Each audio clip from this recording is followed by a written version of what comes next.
Welcome to In Our Neighborhoods. Do we have a treat for you?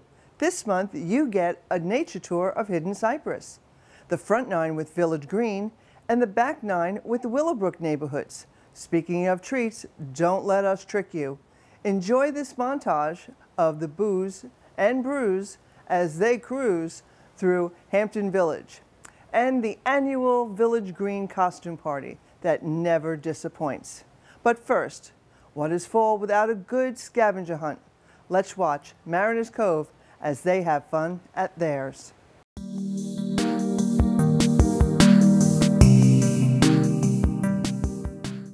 It's a beautiful day in Sun City, and what's more fun than going on a scavenger hunt with Mariners Cove? Now, Janet, what exactly did you do today? We had a lot of fun. We developed 10 stops all over the south side of Sun City, and we teamed up at least 4 people on a team, and we had over 11 teams, which was great response. And everybody, we designed clues to tell people where to go, and then they had to go and find something at that particular spot. So it was great fun. It sounds wonderful. Let's go see the festivities. You bet.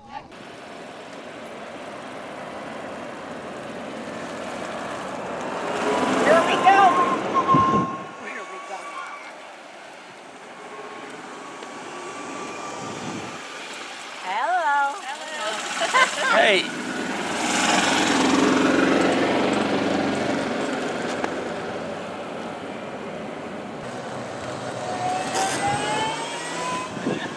Yes, should our clue now?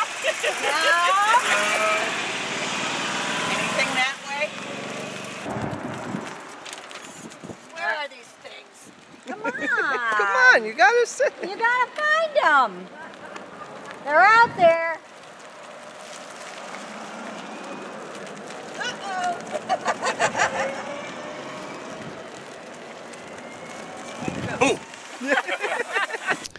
Well, we're here with 2 sisters who really enjoyed the scavenger hunt. What did you enjoy about it? I loved looking for the next clue and wondering what it was. It was great. It was fun? It was fun, a lot of fun. What about you? Well, I enjoyed the finding the rock and putting what I enjoyed about Sun City on the rock. I love that. And I enjoyed being with my neighbors and having a good time. And as you can see, we all have a good time. We all like to eat. We like to party. So we had a good time. And now you're going over for the food, right, ladies? That's right. Yes, I wish we could go for the dessert first. The sundaes. Oh, yes. You probably can. All right. Well, have fun. Okay, thank you. Great job, scavenger committee. Thank you.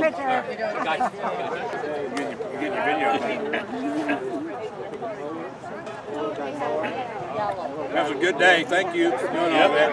Whoever did it. Wonderful. So now we're leaving beautiful Lake Somerset. This is Chris Chase for In Our Neighborhoods.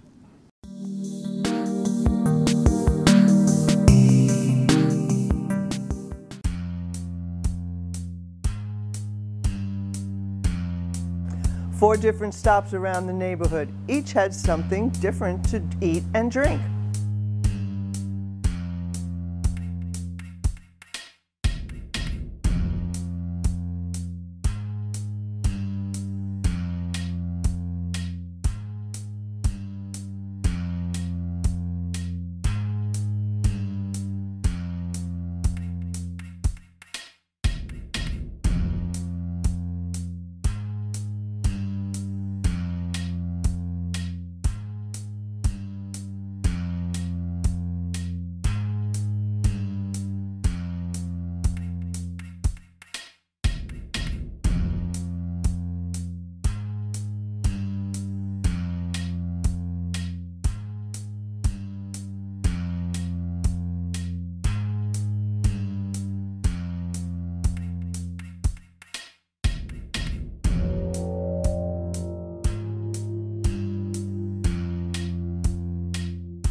Hot Lips, and the cast from MASH. To the moon, Alice, the honeymooners.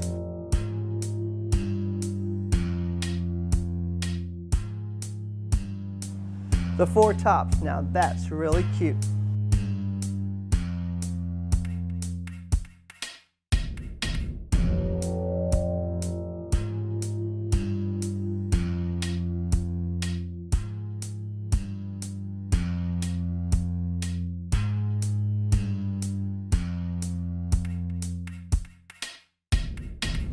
We are from Friends, we are the Coneheads.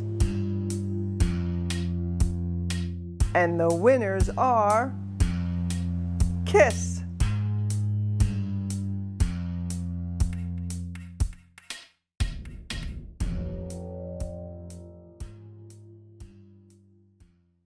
You all get to see what we did when you take the nature tour with us. Let's look.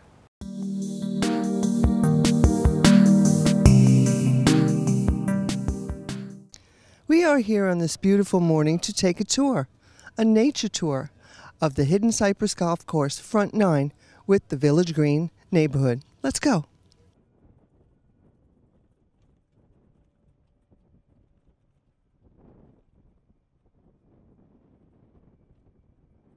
Good morning. Good morning. Hi, I'm Judy. This is David. We're going to be your guides today, and we're going to be looking at the beautiful first 9 holes of Hidden Cypress Golf Course. So we welcome Village Green. Thank you all for driving all the way over here. Thank you. We are here. This is the first hole of Hidden Cypress. Are any of you golfers that you've been out here? Just one. Okay, so I can kind of say whatever I want, right? Wow. We got some more. Jan, Anyway. you haven't been here? Hidden Cypress was the second of the 3 courses built here. The Oakity was the first course built, then Hidden Cypress, and then of course Argent on the north side. And these tours have been put together by Troon Golf, who operate the golf courses for us, and several of the clubs here at Sun City and Sun City itself. And just so we can show all the non-golfers, all the people that live here, how beautiful these courses are, and they're part of our community. David and I both belong to the Bird Club, and one of the clubs here, along with the Oakity Farmers and the Fishing and Hunting Club, and the Avon Gardeners, and tennis and golf, and a lot of other clubs. So we'll be talking to you about that a little later. So where you're standing here on Sun City, this was actually farmland back in the day. They grew cotton here. They grew indigo. You know what indigo is, everybody? And it was a very good cash crop, and it made this beautiful blue dye that was sent back to Europe. And then back in the 1940s, Argent Cattle and Lumber purchased this land, and they used it for grazing, and they also planted hardwood trees that you see around here today. And then the land was purchased by Union Camp in 1958. They planted all these pine trees, and these are loblolly pines. And you'll see them all around, and they were used for the paper industry. And there were also hunting lodges here, and they hunted deer and wild boar. And we still have both of those around today. In fact, a few years ago there was a problem with some wild boar tearing up neighborhoods adjacent to the college campus. You don't want to see them. So this course was designed by Mark McCumber and opened in April of 2000. So it was just the course. They did not have the clubhouse. They had a triple wide trailer out here, and they had a barbecue in there, which the residents ran. And they made hamburgers and hot dogs and things. So it was a little different than what we have today. And today we have, of course, our beautiful clubhouse. And if you haven't been in there, it was just redone, redecorated, and it's really, really beautiful. So when we're done, just take a stroll through. And inside there's a restaurant and the bar. There's a frozen yogurt shop. They also have takeout. You can get sandwiches and wraps there. So it's kind of a good place to come in the afternoon if you want to take a little ride over here. At the pro shop, there's meeting rooms. There's, of course, the gym, the fitness facility. And then we have the outdoor heated pool and spa with lights, so you can come till like 10 at night. And out here we have a driving range, practice chipping, and you can see the putting area over here, and the driving range is over to our left, okay? And when this course opened, so that was 2000, the year 2000, there were homes on only a few of the holes. But today, all but hole 9 have homes on them. You can see them. That's kind of a fun thing here too. I love to see the backs of the people's houses. Some of them are gorgeous, so it's kind of fun. So if you're a house hunter, it's fun. This is our lagoon here. We have there is a fountain. It's off right now, but we have a big alligator here. He's called Big Bubba, and he's off and out. I don't see him today. If you see any alligators or wildlife, we had a blue heron before Yale, so we can all look. There's something over there. Do you have the knocks, David? Somebody over on the other end. We do ask you not to stand too close to the lagoons and not to put your back to them, because alligators look kind of slow and lazy, but actually they're quite fast and they can reach you really quick. So especially this time of year, a lot of them have babies. Over on the Hidden Cypress Trail there, the little boardwalk, there was a gator had babies just before the hurricane, and I came a few times to see them. I counted about 30.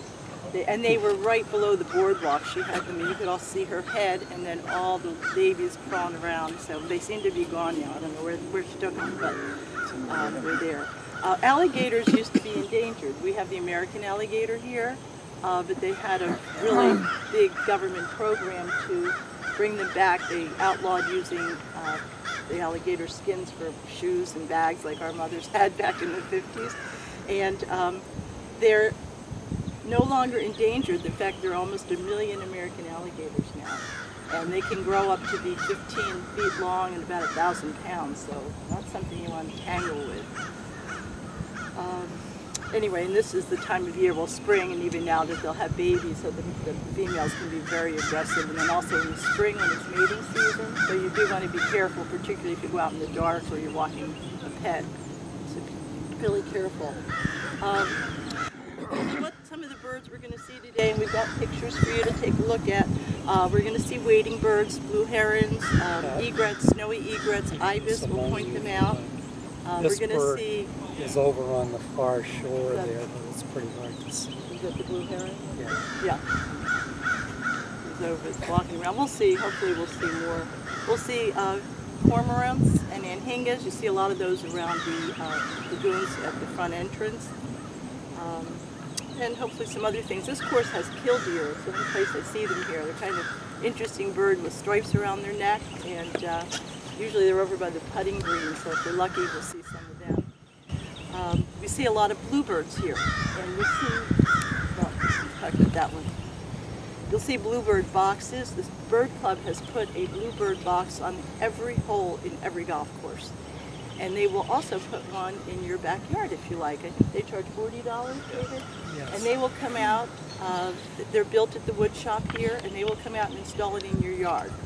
And we have a bluebird box, and it's a lot of fun because we get usually about 3 fledges a year, 3 times a year. They lay eggs in there and have babies, and you watch them feed and all. So, and they are cavity dwellers, so they need a place to come, and they're not going to nest in trees and things anymore. So they come to your yard. So if you're interested in a bluebird box, you see them here. Does anybody know what these big boxes are here? This one, there's one over there. Do we know what this is for? Ducks. Yeah, exactly. They're for wood ducks, actually. So Del Webb put them in on a lot of the lagoons. The only problem is we don't have wood ducks here. So they just kind of sit there. We do have now these black-bellied whistling ducks that have kind of been hanging around our yards. They're kind of new to this area, so they're kind of hoping they may nest in them. So they look really great, but you can see them up in Port Royal if you're interested in seeing wood ducks. They have them up there. So anyway, the whole purpose of this is for you to come out here, see Sun City from the rear, see the houses around here. This is Cypress Hollow, this area here, just so you kind of know where you are. And if you go down there, you'll get to Colonel Tom. It goes all the way around. So we'll point out the streets we're near, because it's really when you're back here you kind of get lost. Yeah. Everybody see that Jerky, what's up?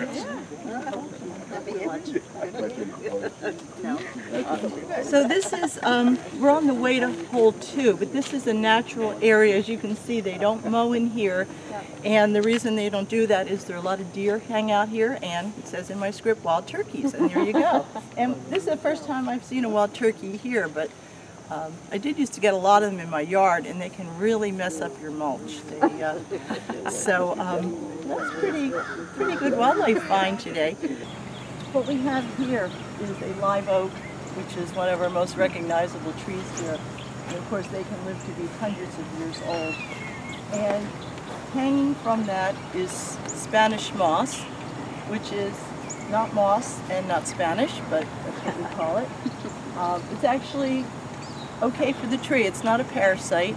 It gets its nutrition from the air and water from the rain, so it doesn't really affect the tree. Other than that, it can become so heavy it can actually damage the limbs. And along here, of course, they allow this to grow, and they recommend you do this at your house as well. If you're on a lagoon, that you leave a buffer between the lagoon and your home. I used to think it was to keep the alligators from crawling out, but they can crawl out anyway. But it does attract different butterflies and birds, but it also keeps fertilizers and some of the chemicals you use on your lawn from going into the lagoon, and that's the main point.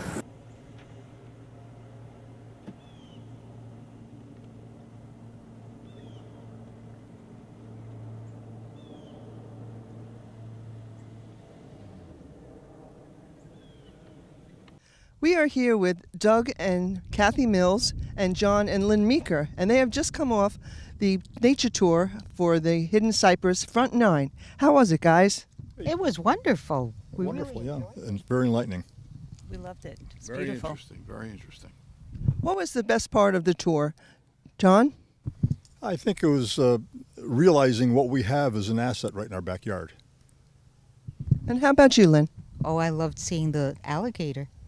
A real small alligator, was about 1 or 2 years old, and I've never seen one like that before here, so that was fun. Well, I thank you guys for taking the time to talk with us today, and don't forget to watch yourselves on ION, a plug, okay? Thank you, guys.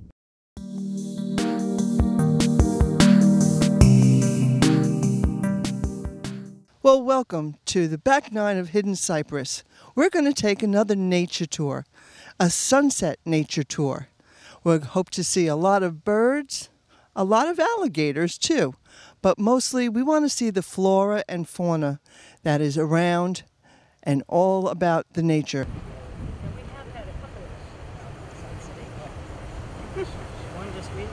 They used to put Christmas trees in this lagoon here for the little fish to be able to survive. Now they put what they call spider blocks, which are cinder blocks with cemented tubing so the fish can grow and flourish. Did you hear that? So development has taken up a lot of the acreage that used to be wetlands here.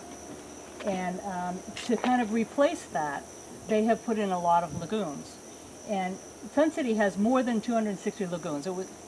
This number was from a couple of years ago, and they keep putting new ones in on the north side. So I'm going to have to get new numbers at some point here, but we have a lot of lagoons. And again, unlike Sun City lore, not all of the lagoons are connected, as I mentioned. And also, not all of them are able to have the levels adjusted, okay? You will occasionally see lagoons that have like a square concrete thing in the middle. Sometimes it has a wheel on it. Those can have the levels adjusted to some degree. And so they will, like before a big storm, they will lower the levels of those a little bit to help, to give more space for water to come in.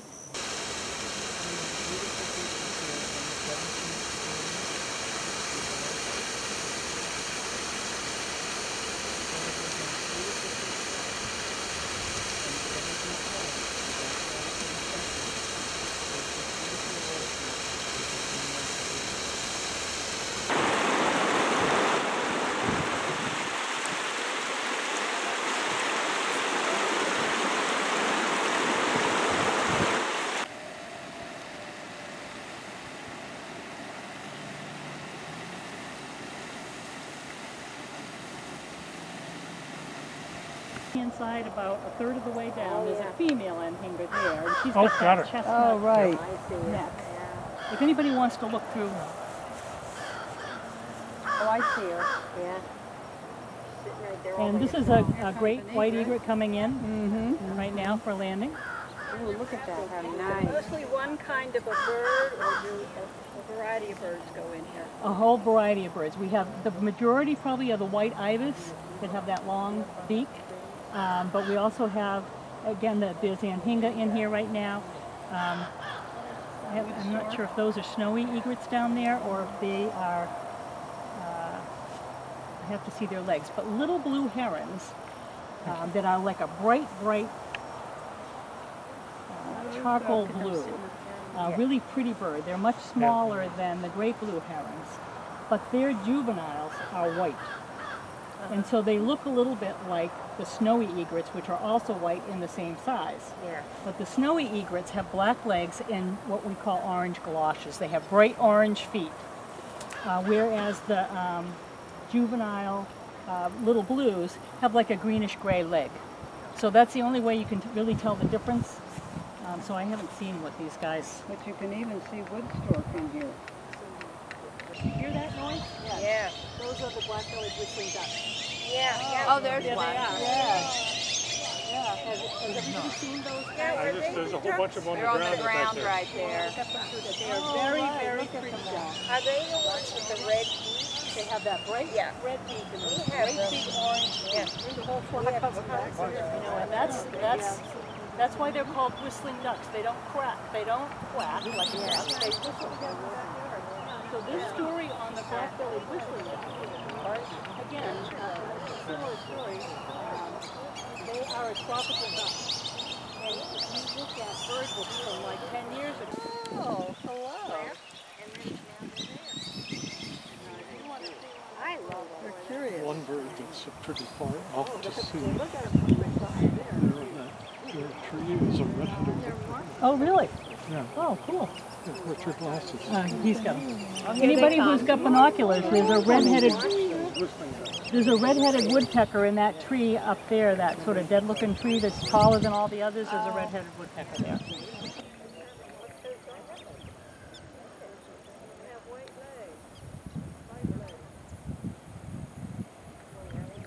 They don't look like cattle egrets. Well, we're here with Georgia Lash, Sue Bendicline, Gil, and Annie Ray. And let me ask you first, how was the nature tour? Interesting. Saw sights that I never saw before when I was on the golf course. Didn't see too many birds. You didn't see the birds on the last hole? Alligators. Not today.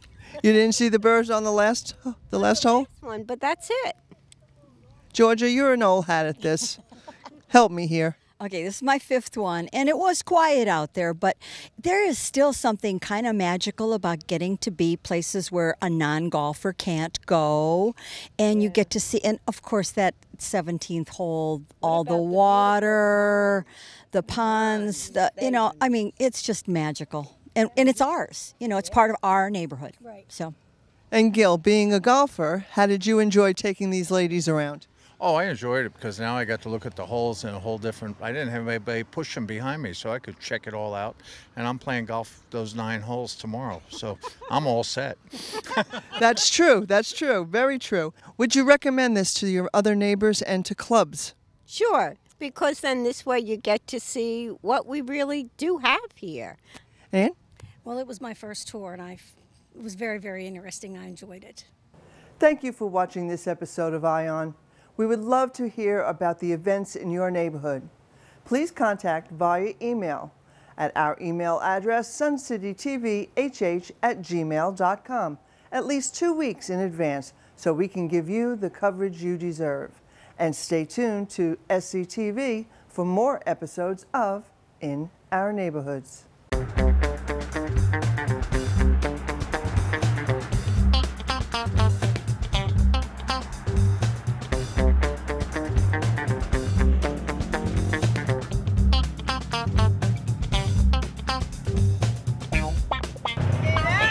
Neighborhood.